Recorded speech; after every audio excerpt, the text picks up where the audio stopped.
Tiga hal yang akan mengantarkan kita kepada kesuksesan. Tiga hal ini disampaikan oleh Steve Jobs. 3 poin ini juga yang telah membuat Jobs mencapai kesuksesannya. Poin pertama, connecting the dots, menghubungkan titik-titik dalam hidup kita. Yang dimaksud oleh Jobs di sini adalah menghubungkan potensi pengalaman yang sudah kita lalui. Menghubungkan potensi apa saja yang kita punya untuk membentuk sebuah ide atau karya di saat ini. Connecting the dots bisa kita gali dari pengalaman hidup yang sudah kita jalani. Jobs memberi contoh tentang pengalaman pribadinya, bahwa dia memilih untuk berhenti kuliah di Rich College karena kekurangan biaya, dan yang terpenting memenuhi rasa ingin tahu dan intuisinya. Jobs justru memutuskan mengikuti kelas kaligrafi. Jobs belajar jenis-jenis huruf, membuat variasi spasi antar kombinasi kata, dan kiat membuat tipografi yang hebat. Semua itu merupakan kombinasi cita rasa keindahan, sejarah, dan seni yang tidak dapat ditangkap melalui sains. Di waktu itu, sama sekali tidak terlihat manfaat kaligrafi bagi kehidupan Jobs. Namun siapa sangka, 10 tahun kemudian, ketika Jobs mendesain komputer Macintosh yang pertama, ilmu itu sangat bermanfaat. Mac adalah komputer pertama yang bertipografi super indah. Lalu pesannya apa dari Connecting the Dots? Pesannya adalah, kita tidak akan dapat connecting the dots kalau hanya melihat ke depan saja.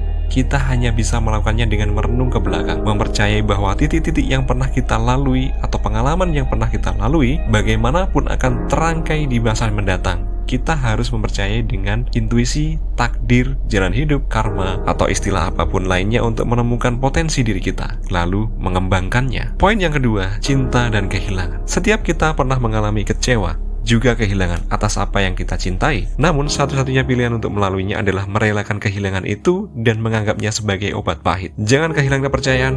Yakin bahwa satu-satunya yang membuat kita terus berusaha adalah karena kita menyukai apa yang kita lakukan. Jadi kita harus menemukan apa yang kita sukai. Itu berlaku baik untuk pekerjaan maupun pasangan hidup. Pekerjaan kita akan menghabiskan sebagian besar hidup ini, dan kepuasan sejati hanya dapat diraih dengan mengerjakan sesuatu yang hebat. Kita bisa hebat bila mengerjakan apa yang kita sukai. Bila kamu belum menemukannya, teruslah mencari, jangan menyerah. Berikutnya poin ketiga, kematian. Ada istilah, bila kamu menjalani hidup seolah-olah hari itu adalah hari terakhirmu, maka suatu hari kamu akan benar. Mengingat kematian adalah cara terbaik yang dilakukan oleh Steve Jobs untuk menjadi semakin baik di setiap harinya. Setelah melalui pengalaman divonis hanya mempunyai harapan hidup tidak lebih dari 3-6 bulan, namun Jobs akhirnya sembuh dari penyakit tersebut. Jobs kemudian bisa berkata dengan yakin bahwa menurut konsep berpikir, kematian adalah hal yang berguna. Tidak ada orang yang ingin mati. Bahkan orang yang ingin masuk surga pun tidak ingin mati dulu untuk mencapainya. Namun kematian pasti menghampiri kita. Tidak ada yang bisa mengelak, dan memang harus demikian. Karena kematian adalah buah terbaik dari kehidupan. Kematian membuat hidup terus berjalan berputar. Waktu kita terbatas, jadi jangan sia-siakan dengan menjalani hidup orang lain.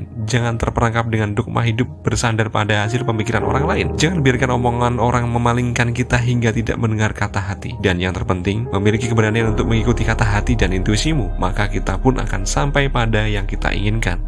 Pesan terakhir dari Jobs adalah, stay hungry, stay foolish. Jangan pernah puas, selalu merasa bodoh.